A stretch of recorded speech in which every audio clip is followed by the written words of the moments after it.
I'm now joined by Dr. Meena Seshamani, Deputy CMS Administrator and Director of the Center for Medicare. We are so grateful that Dr. Seshamani is joining us today.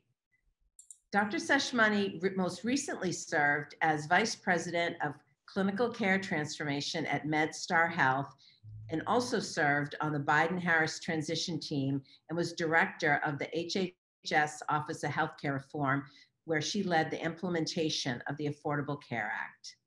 Dr. Seshamani holds her MD from the University of Pennsylvania School of Medicine and her Ph.D. in Health Economics from the University of Oxford.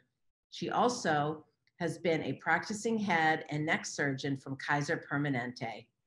Dr. Seshamani, welcome. It's great to be here with you. Thank you for having me. Well, the thanks is to you. I'm going to kick off with a few questions and lead into our discussion. And what I'd love to start with just relates to the leadership role that you're playing as Deputy Administrator and Director of the Center for Medicare. But first, with an opportunity to the community that we have here today, we want to give you a belated congratulations on behalf of this whole community for stepping into this role and how grateful we are for such a well-deserved appointment and how much we look forward to working with you. So congratulations from all of us, Dr. Seshamani. Thank you.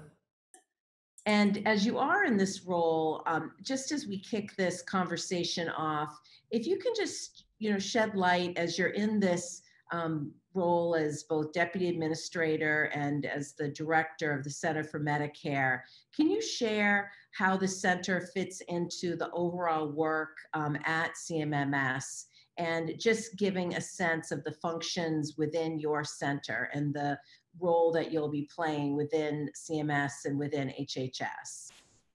Absolutely. And Mary Beth, thank you again for your kind words and for inviting me to be here with you today. And it really is an honor to lead Medicare during this pivotal time for our nation's health. As you mentioned, the Center for Medicare, or CM, is one part of CMS. Many of you may know that CM is a focal point for all Medicare program policies and operations.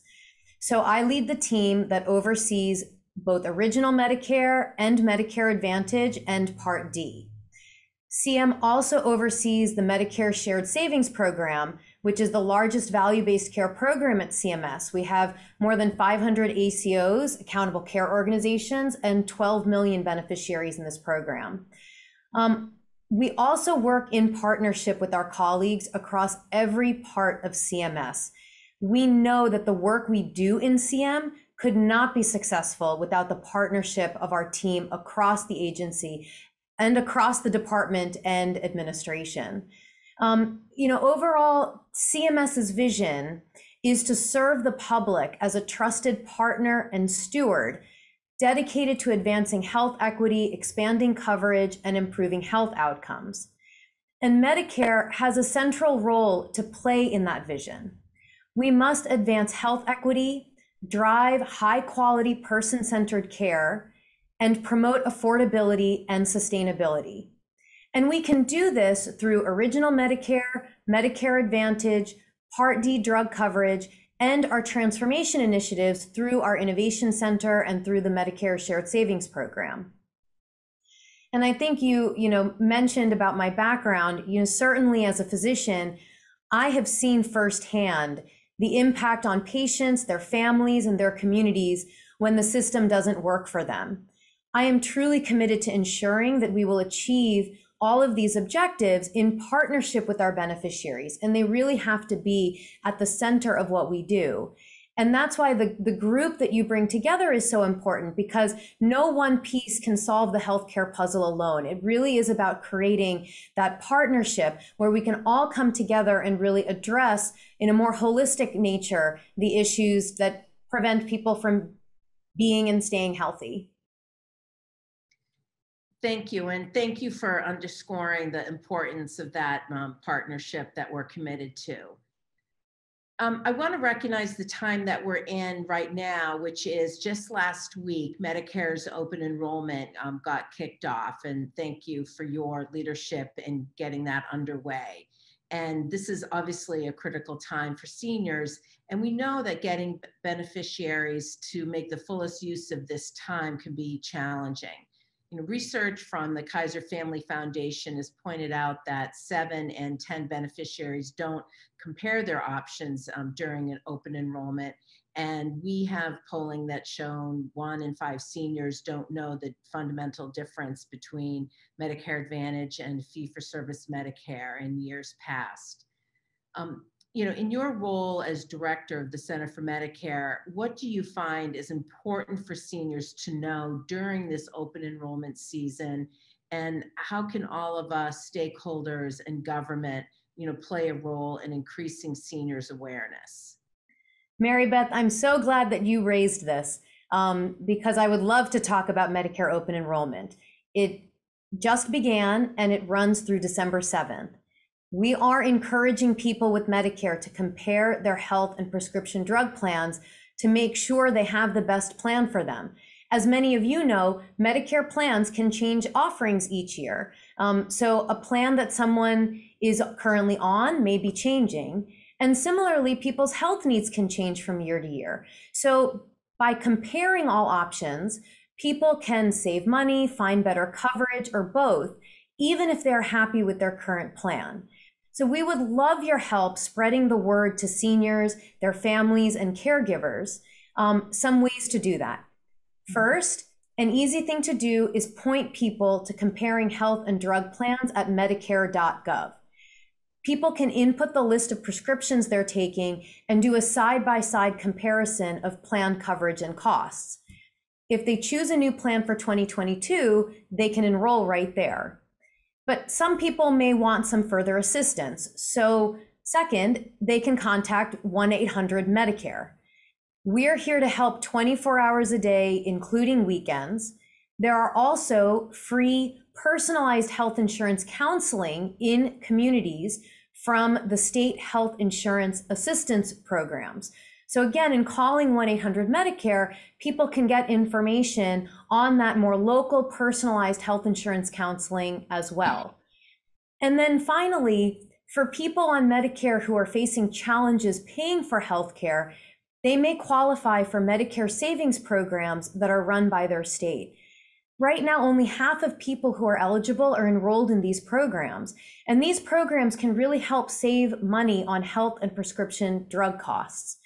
So for people whose income for 2021 is below $18,000, it might be worth having them contact the Medicaid program in their state to see about this program. And if they need help finding that state contact information, they can call 1-800-Medicare. So again, to your point, really being able to get the word out so that people can get the most out of their Medicare coverage. Well, thank you for sharing all that information. And the Better Medicare Alliance is doing our role in trying to increase awareness on open enrollment during this period as well. So thank you again.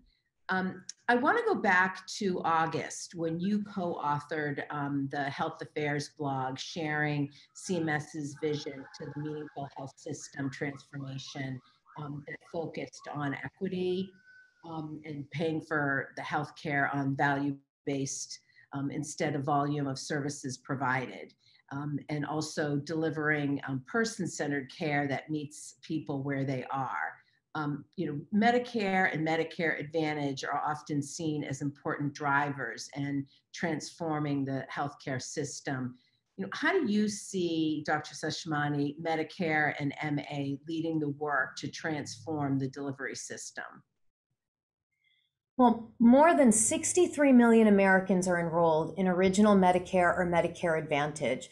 And so the entire Medicare program, including Medicare Advantage, plays a very important role in our vision to advance health equity, drive high quality person-centered care, and promote affordability and sustainability of the program. So there's a very important role for all of you to play in making this vision a reality for all people on Medicare.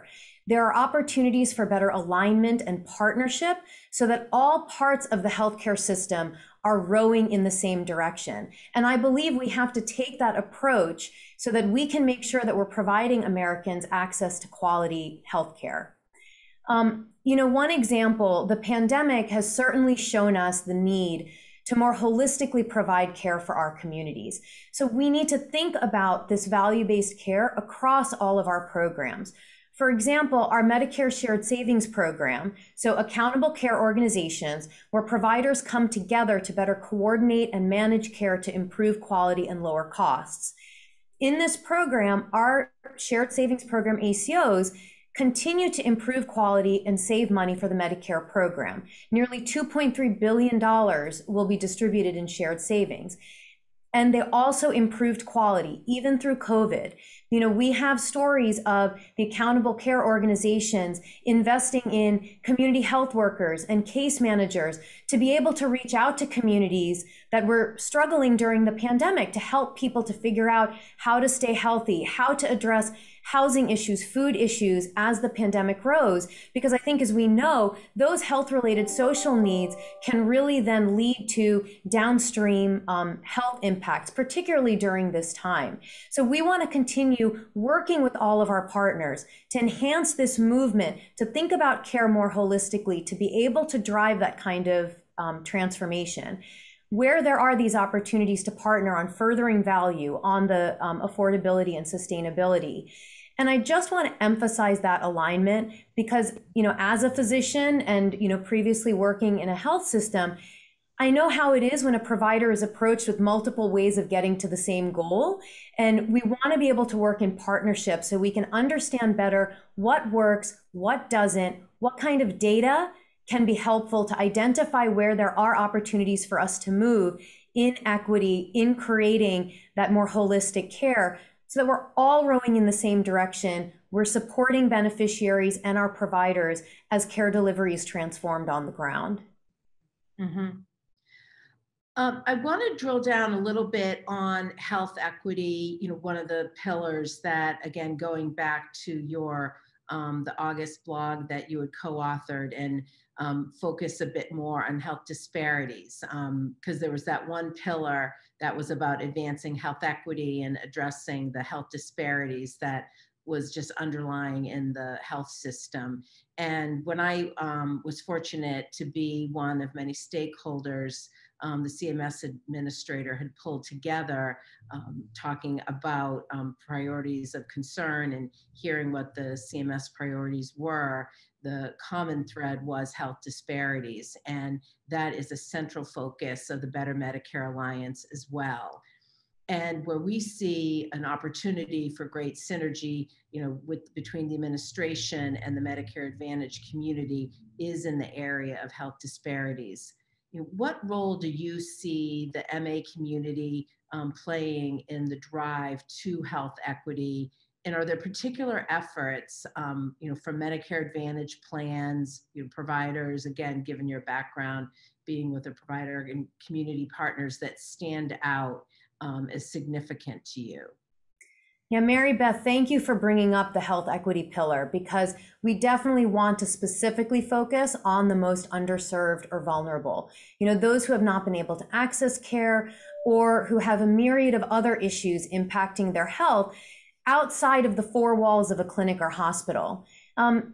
Health equity requires a new look at all of our programs, to how we are actually changing care for people, their families, their communities. To achieve this, we must have better data to determine if we're succeeding in our innovation and integration goals.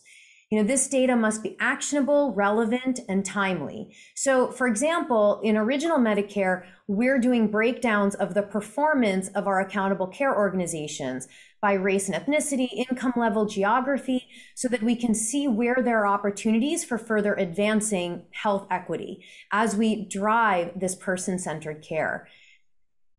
We need to look at specific interventions that can target these equity issues, but we also need to have equity at the forefront of our minds for all of our operations and policies. Because when the system doesn't work, it's our most vulnerable who fall through the cracks.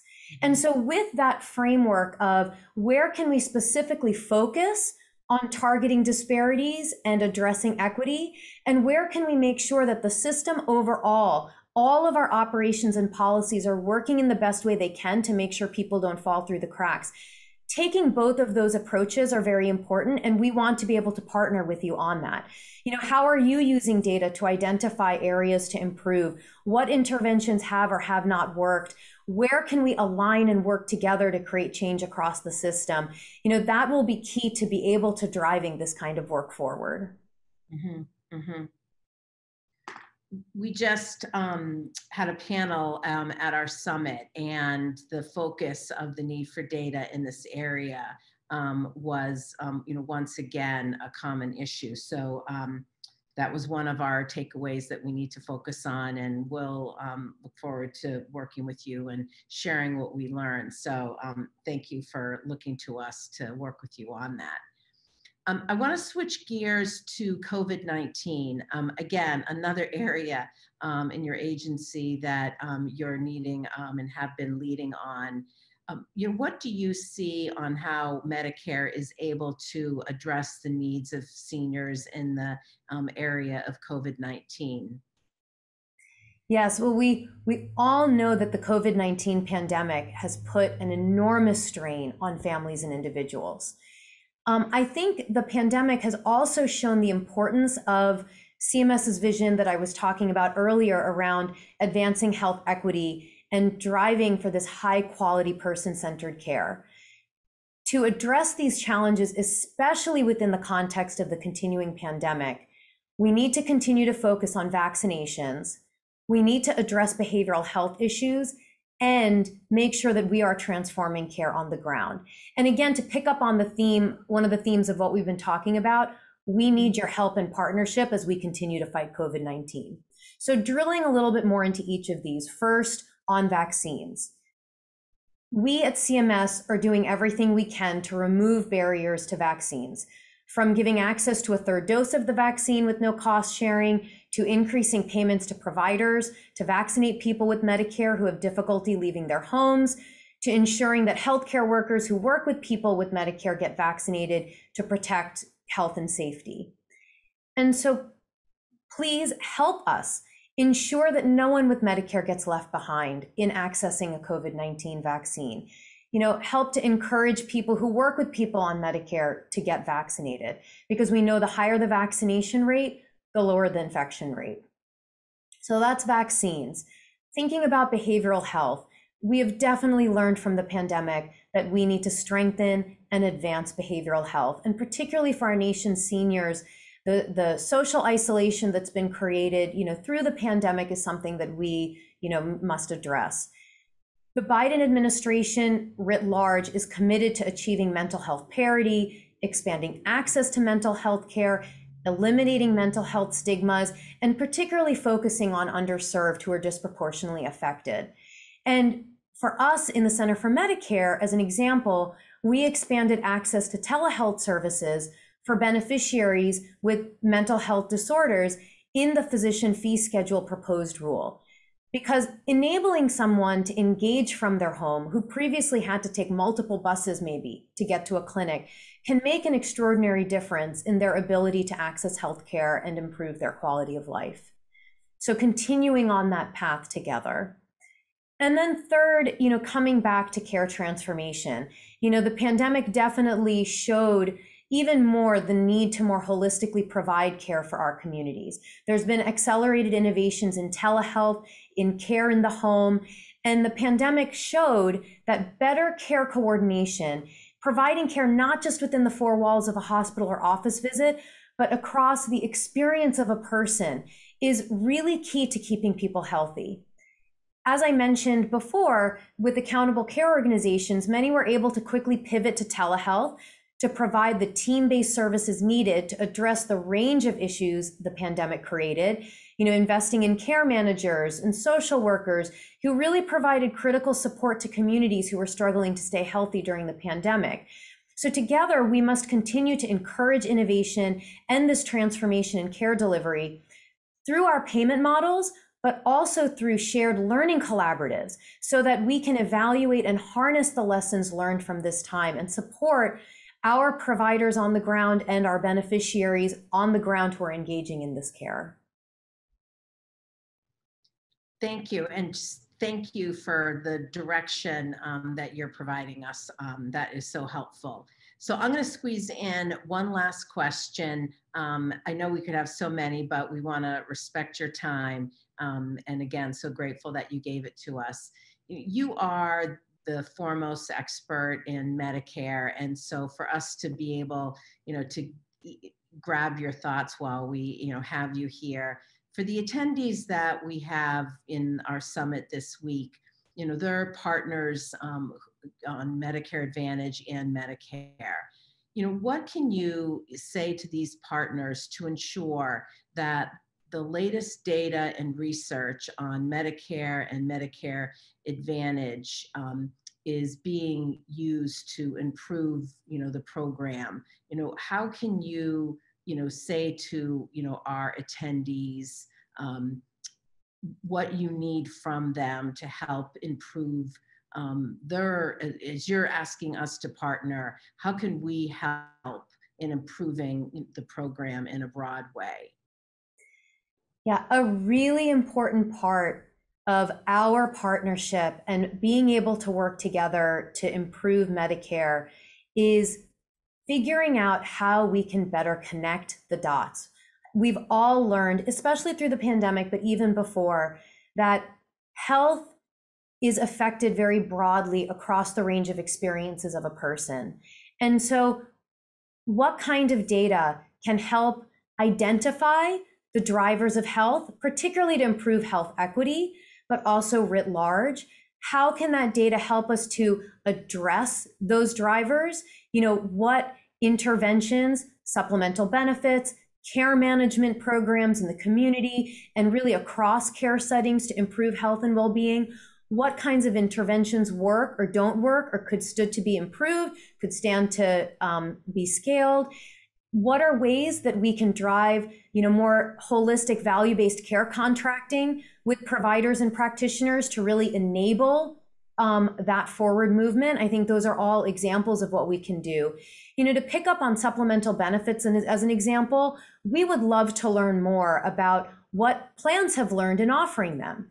We know that the way that plans describe benefits often directly relates to how those benefits are used. And so what have you learned from how plans are communicating about the benefits, to the take-up by different beneficiaries, to how that has actually made a difference in overall outcomes and experience? I think those are really important things that can then help inform how we move forward and how we connect the dots across healthcare services, social services, et cetera. And I think that comes to a broader question of, what have you all learned to address disparities in outcomes? The role that value-based care has played for Medicare Advantage in being able to keep people with Medicare healthy, and where are there further opportunities to drive quality? And I think together we can really think about how we can all make sure that we are delivering value to our nation's beneficiaries. Well, and on that note, we're going to end our questions. And again, as I said, we could keep going, but we want to respect your time and thank you for your leadership and the generosity of your time, Dr. Seshamani. And on behalf of the Better Medicare Alliance, our 160 allies, and our over 600,000 Medicare Advantage beneficiary grassroots advocates, we thank you. It was great to be here with you today. Thank you for having me. Thanks so much.